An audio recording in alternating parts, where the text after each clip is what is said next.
ನಮಸ್ಕಾರ. ಇವತ್ತಿನ ದಿನಗಳಲ್ಲಿ ಆರ್ಟಿಫಿಷಿಯಲ್ ಇಂಟೆಲಿಜೆನ್ಸ್ ಅಂದ್ರೆ ಎಐ ಜಗತ್ತನ್ನೇ ನೋಡಿದ್ರೆ ಇದೊಂದು ದೊಡ್ಡ ರೇಸ್ ಅಂತಾನೆ ಹೇಳ್ಬೋದು.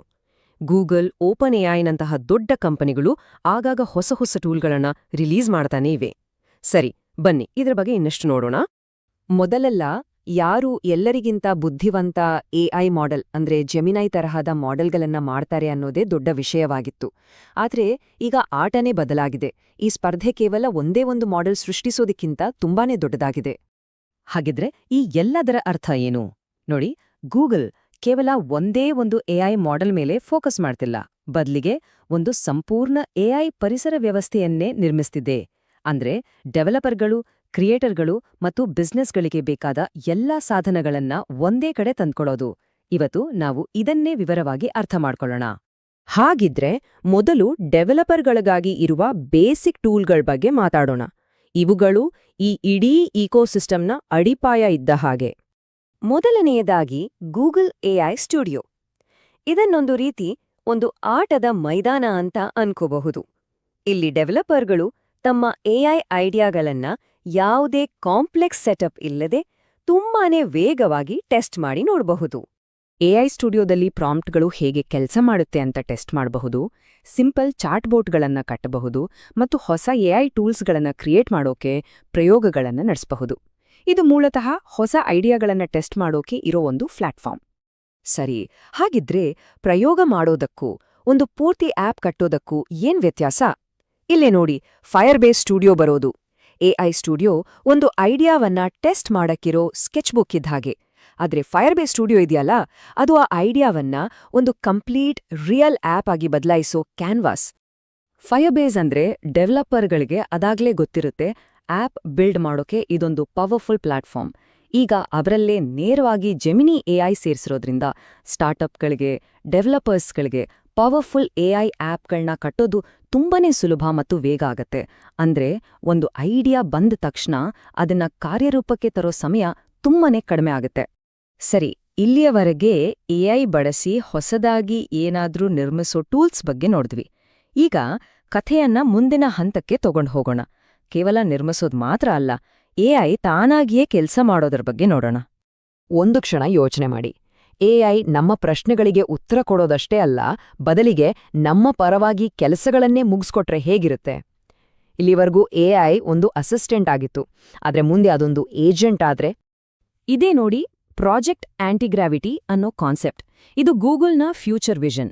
ಎಐ ಅನ್ನ ಕೇವಲ ಮಾಹಿತಿ ಕೊಡೋ ಸಾಧನವಾಗಿ ನೋಡೋದು ಬಿಟ್ಟು ತಾನಾಗೆ ಆಕ್ಷನ್ ತಗೊಳ್ಳೋ ಒಂದು ಸ್ವಾಯತ್ತ ಸಿಸ್ಟಮ್ ಆಗಿ ನೋಡೋ ಪ್ರಯತ್ನ ಇದು.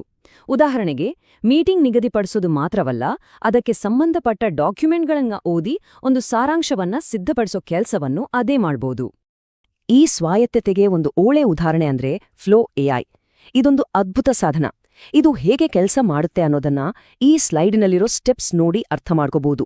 ಮೊದಲು ಬೇಕಾದ ಡೇಟಾವನ್ನ ಕಲೆಕ್ಟ್ ಮಾಡುತ್ತೆ, ಆಮೇಲೆ ಅದನ್ನ ವಿಶ್ಲೇಷಣೆ ಮಾಡಿ ಅದರಿಂದ ಒಂದು ರಿಪೋರ್ಟ್ ತಯಾರಿಸಿ ಕೊನೆಗೆ ಅದನ್ನ ಯಾರಿಗೆ ಕಳಿಸ್ಬೇಕೋ ಅವ್ರಿಗೆ ತಾನಾಗಿಯೇ ಕಳಿಸ್ಬಿಡುತ್ತೆ.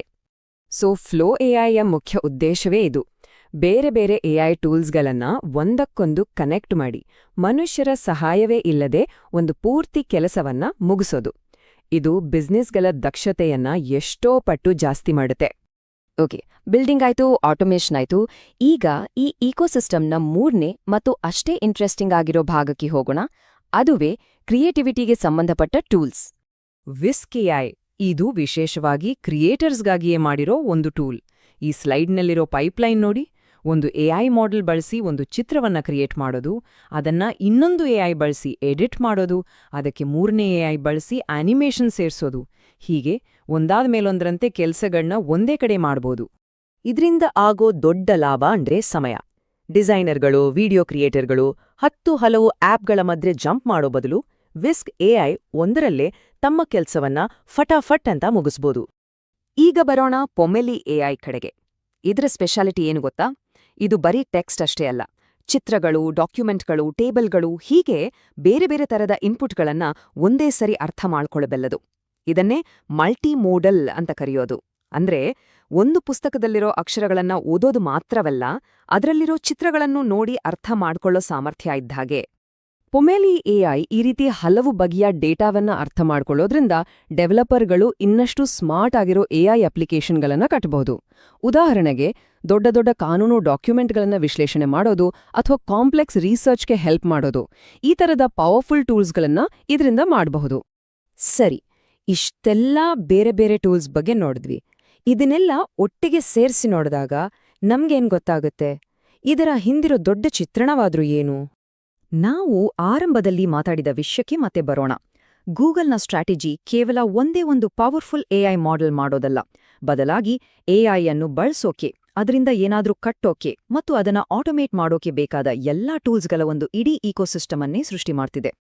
ಈ ಇಡೀ ಇಕೋಸಿಸ್ಟಮ್ನ ಗುರಿ ಒಂದೇ: ಈ ಪವರ್ಫುಲ್ ಎಐ ಟೆಕ್ನಾಲಜಿಯನ್ನ ಪ್ರತಿಯೊಬ್ಬರಿಗೂ, ಅಂದ್ರೆ ಎಕ್ಸ್ಪರ್ಟ್ ಡೆವಲಪರ್ಗಳಿಂದ ಹಿಡಿದು ಸಾಮಾನ್ಯ ಬಳಕೆದಾರರವರೆಗೂ ಎಲ್ರಿಗೂ ಸುಲಭವಾಗಿ ಸಿಗೋ ಹಾಗೆ ಮಾಡೋದು. ಭವಿಷ್ಯದಲ್ಲಿ ನಾವು ಬಳಸೋ ಪ್ರತಿಯೊಂದು ಸಾಫ್ಟ್ವೇರ್ನಲ್ಲೂ ಎಐ ಇಂಟಿಗ್ರೇಟ್ ಆಗಿರುತ್ತೆ ಅನ್ನೋದ್ರಲ್ಲಿ ಸಂಶಯವೇ ಇಲ್ಲ.